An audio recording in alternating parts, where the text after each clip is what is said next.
Ok, donc dans cette vidéo, je vais te montrer exactement comment tu vas pouvoir créer un onboarding pour convertir un user en client payant. J'ai fait au cours des dernières années des dizaines d'onboarding à travers tous mes SaaS. Et donc dans cette vidéo, je vais te donner le framework exact pour que tu puisses toi aussi créer un onboarding qui va inciter ton user à créer un compte, le qualifier et le convertir. Donc on va pas perdre plus de temps, on démarre ça de suite. Ok, donc il y a trois états d'un lead à comprendre qui en fait, vous allez voir, vont au final se répercuter sur notre SaaS. Ça va répercuter vraiment les outcomes de notre onboarding et on va voir qu'au final, un onboarding, c'est vraiment la même chose qu'un funnel de vente sur un accompagnement, sur une formation.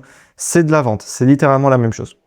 Donc, nos leads, qui vont du coup être nos users, ont au final trois états. Donc, chaud, tiède et froid. Donc, à partir de ces états-là, on va pouvoir déterminer les actions que notre onboarding doit mettre en place. Et surtout, ce qu'il doit faire ressentir au user. Parce que d'un user chaud, ça va être beaucoup plus simple à convertir qu'un user froid. Donc, on va partir dans le pire des cas. C'est-à-dire, ce qu'on veut, c'est que le maximum de users convertissent via notre onboarding, qui est donc bien un système de conversion, et pas tout simplement un système de mise en place de votre application, comme c'est la définition littéraire. Donc, en fait, c'est un système de conversion. Donc, on va partir sur un user froid et le but de notre onboarding, ça va être de qualifier notre user jusqu'à faire passer de user froid à tiède à chaud. Donc, comment est-ce qu'on fait ça? J'ai pris pour exemple Opal, qui est une app que vous connaissez, qui a un screen time sur iOS, un bloqueur d'app. Donc, pourquoi j'ai pris cette app? Parce qu'ils ont un onboarding qui est excellemment bien fait et qui a fait énormément de bruit dans la communauté SaaS parce qu'il avait vraiment tout ce qu'on attend d'un onboarding. Donc, comment ça fonctionne? Le user, il va passer à travers un funnel, qui est le suivant, que j'ai tout détaillé là, donc je vous montrerai la suite dans la vidéo. Mais donc, il y a toujours une étape de configuration. Donc la configuration, c'est tout ce qui va être la création de compte, les permissions, la récupération d'informations. Donc, on le voit directement sur Opal, what's your name, first name, nanana, est-ce que vous avez vu avant, et création de compte. Un truc important dans cette étape, c'est qu'on veut minimiser au maximum les barrières à l'entrée. Qu'est-ce que c'est les barrières à l'entrée? C'est que ton user qui vient sur ton application, il faut que ce soit le plus simple possible pour créer un compte sur ton app. Donc, moi par exemple, un cas d'étude personnelle, c'est que j'avais sur mon tout premier SaaS Upseller mis uniquement un formulaire d'inscription par email, par exemple. Et au final, je me suis rendu compte que dès lors que j'ajoutais des social network connections, donc connexion avec Apple, connexion avec Google, ça quadruplé, quintuplé mon taux d'inscription. Donc, ce qu'on veut, c'est que ce soit le plus simple pour le user de créer notre compte. Donc, on va mettre en place des Continue with Apple, Continue with Google, etc., tout ce qu'on peut imaginer. Donc ça, j'ai rien de plus explicite à vous dire, tout simplement, récupérer des infos sur vos users qui vont vous permettre après de faire du mailing, etc., donc tel que le nom, prénom, âge, tout ce qui va être création du compte. Et c'est à peu près tout. Maintenant, la partie la plus compliquée, c'est un peu ça passe ou ça casse, c'est la qualification. Ce qu'on veut savoir, c'est est-ce qu'on a la capacité de passer un user qui est au stade froid à chaud via notre onboarding. Donc, comment on fait ça? On va encore une fois s'inspirer d'Opal. Donc, un beau welcome screen. Donc là, Opal, bien brandé, welcome, bravo, tu es sur mon application, tu as fait le bon choix, etc. Donc, toutes les apps, vous voyez, elles ont ce truc, welcome on Opal, welcome on le nom de l'application. Maintenant, ce qu'on veut, c'est que notre user, il a été welcome, on va lui faire mettre du commitment dans notre app, donc de la qualification en fait. C'est-à-dire qu'on va lui poser des questions, faire un sondage. Et vous remarquerez que 95%, même 100% quasiment, des applications qui sont drivées conversion, qui sont sales-driven, elles utilisent toutes un très long onboarding qui va poser plein de questions. Pourquoi elles utilisent cet onboarding si long? Parce que ça fait du commitment. C'est-à-dire, j'en parlais dans une autre vidéo, qui est une impression de coût irrécupérable. C'est-à-dire, j'ai passé tellement de temps à setup mon truc, j'ai envie de continuer. Donc, on le welcome et on fait plein de questions type sondage intéressantes qui vont donner l'illusion que l'application est faite sur mesure pour votre user.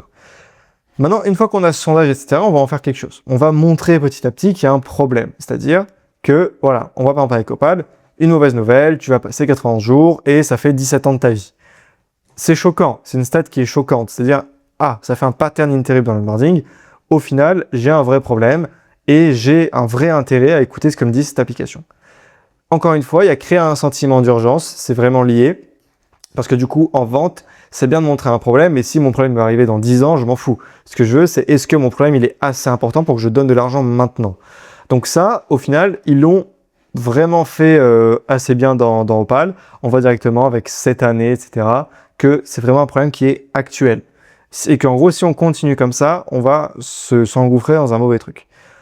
Maintenant, la dernière chose, c'est montrer que l'app est faite sur mesure. C'est ce que je disais avec les questions.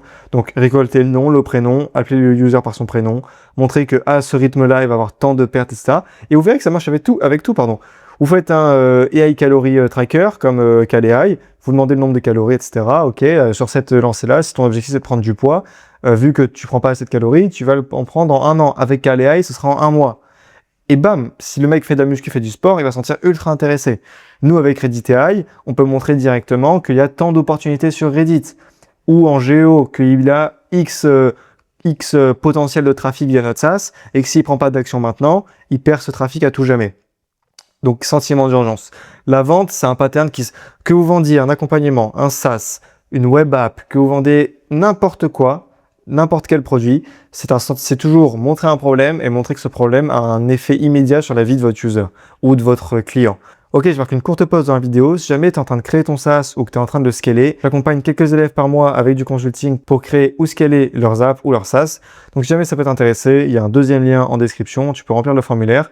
Je t'enverrai un message personnellement et on verra si on peut travailler ensemble. Je reprends la vidéo maintenant. Maintenant, qu'est-ce qu'on veut mettre en place pour convertir? Encore une fois, c'est des mécanismes de conversion qui sont classiques. Ça va être montrer qu'effectivement l'app est la solution.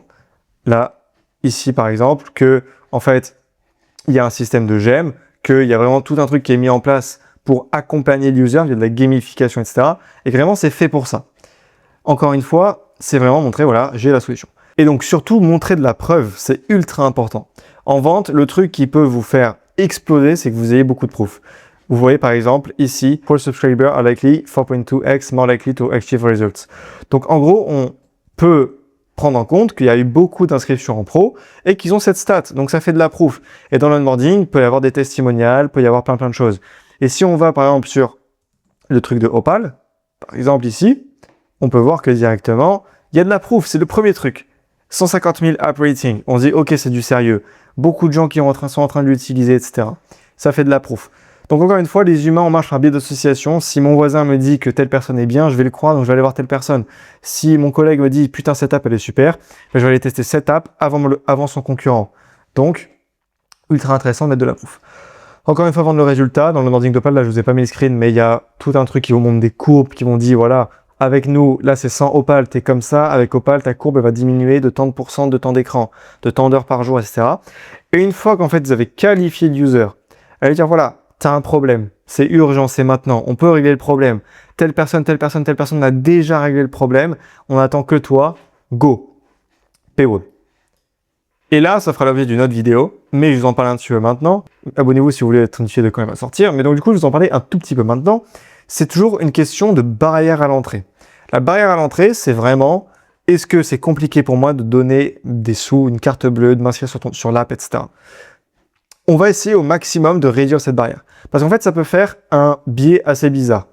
En fait, c'est à double tranchant. C'est ce que je veux dire par là. C'est que le user, ça c'est le début de notre parcours d'onboarding, ça c'est la fin. Et ici, on lui demande un paywall. Ici. Notre user, il rentre là. Il se dit, putain, j'ai une application qui est en train de me faire tout le travail au fur et à mesure qu'il fait son onboarding. Et il dit, ah, c'est de la valeur incroyable. Et si le paywall est mal amené, si le pricing est trop gros, si on sent qu'en fait, ça peut vraiment créer un pattern de, ok, tout ce que le mec m'a dit de bon ici, tout ce que l'app m'a dit de bien, que j'étais sur la bonne voie, etc., c'est du bullshit et c'est simplement pour me vendre un truc. Ça, c'est le premier truc qu'on voit et que ça peut être ça passe ou ça casse. Donc, il faut vraiment bien l'amener parce qu'en fait, vous, votre message dans l'application, et par exemple dans Opal, ça va être « je suis là pour t'aider ». Mais si le « je suis là pour t'aider » il est conditionné à « il faut que tu me donnes de l'argent », évidemment, c'est quelque chose qui est normal, mais pour un user d'application qui peut vous kill en 2 secondes en juste swipant la fenêtre et fermer votre application, c'est quelque chose qui peut être bloquant. Donc voilà la stratégie d'Opal, par exemple, try for 0 €. Faire un free trial avec carte. Et si vous regardez la vidéo que j'ai sortie juste avant, qui est sur le hard paywall et qui est sur les modèles de monétisation en SaaS, vous verrez pourquoi on met un free trial et surtout quel free trial on doit mettre. Donc c'est un free trial avec carte. J'ai une vidéo qui explique tout ça, je vous mets le lien maintenant, vous pouvez aller la voir. Donc, encore une fois, notion de barrière à l'entrée. Parce que le user, il va avoir le sentiment de perdre de l'argent, enfin de perdre, d'investir de l'argent, de voir une dépense sur son compte. Ça lui fait mal. D'ailleurs, psychologiquement, c'est un truc qui est aussi puissant que se prendre un coup. Il y a plein d'études qui ont fait effet là-dessus. C'est vraiment dépenser de l'argent pour quelqu'un, c'est un gros commitment.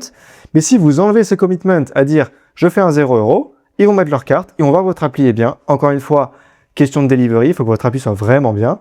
Et il va continuer à payer. Tous les mecs qui mettent des hard paywall, donc sans free trial avec carte, c'est soit qu'ils ont une énorme proof, donc il n'y a pas de nécessité à le faire, mais toutes les apps qui se lancent avec un hard paywall, très souvent, c'est que la delivery n'est pas à la hauteur. Donc, mettez un free trial avec carte, vous aurez bien plus de cartes, bien plus de feedback. Encore une fois, j'ai une vidéo qui détaille tout, je vous invite si tu allais la voir. Donc voilà, c'est un peu le schéma qui nous permet dans l'onboarding de passer d'un user à un user payant qualifié. Ça, c'est tout ce qui est le job de l'onboarding. Et vous avez toutes les clés en main ici pour le répliquer sur votre SaaS et l'appliquer à votre propre application.